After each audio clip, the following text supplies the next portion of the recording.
Assalamualaikum warahmatullahi wabarakatuh. Saya Talisha Menama, peserta Latsar CPNS BPSDM Kemendagri kelompok 4 kelas A6.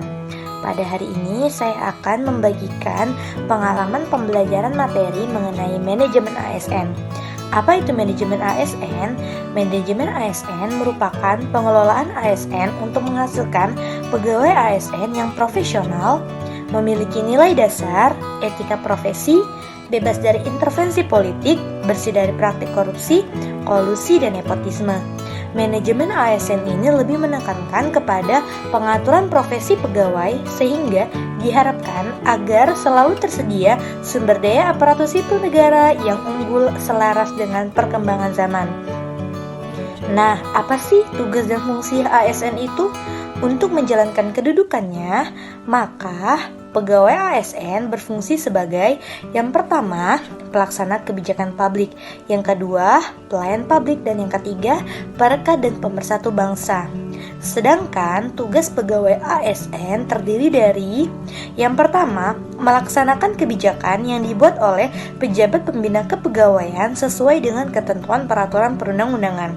Yang kedua, memberikan pelayanan publik yang profesional dan berkualitas, serta dan yang ketiga, mempererat persatuan dan kesatuan negara kesatuan Republik Indonesia.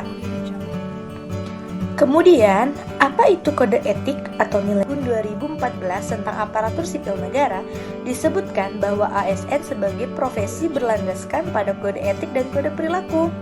Kode etik dan kode perilaku ASN bertujuan untuk menjaga martabat dan kehormatan ASN. Kode etik dan kode perilaku ini berisi pengaturan perilaku agar pegawai ASN dapat melakukan hal-hal sebagai berikut. 1. Melaksanakan tugasnya dengan jujur, bertanggung jawab, dan integritas tinggi. 2. Melaksanakan tugasnya dengan cermat dan disiplin. 3. Melayani dengan sikap hormat, sopan, dan tanpa tekanan. 4. Melaksanakan tugasnya sesuai dengan ketentuan peraturan perundang-undangan.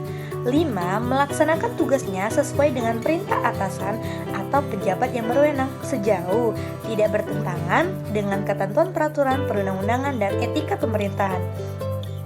6. Menjaga kerahasiaan yang menyangkut kebijakan negara.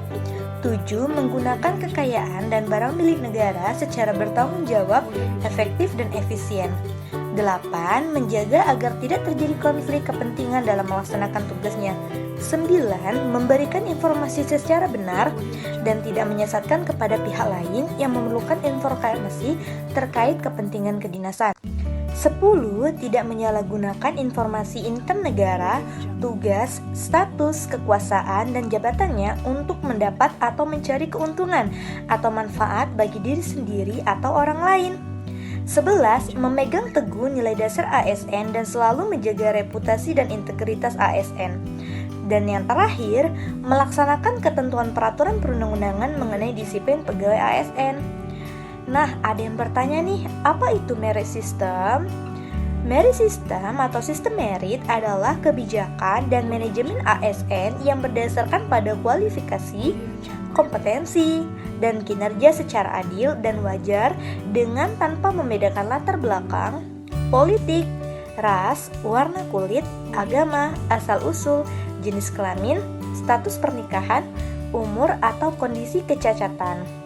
Kemudian, pencantuman sistem merit ini mengindikasikan keseriusan pemerintah untuk menerapkan objektivitas dalam manajemen ASN dan juga keharusan semua instansi pemerintah untuk menerapkan sistem merit dalam pengelolaan aparatur sipil negara.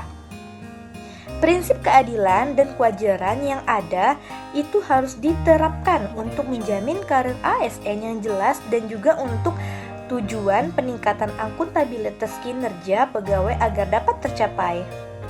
Sekian penjelasan saya pada hari ini. Terima kasih. Wassalamualaikum warahmatullahi wabarakatuh.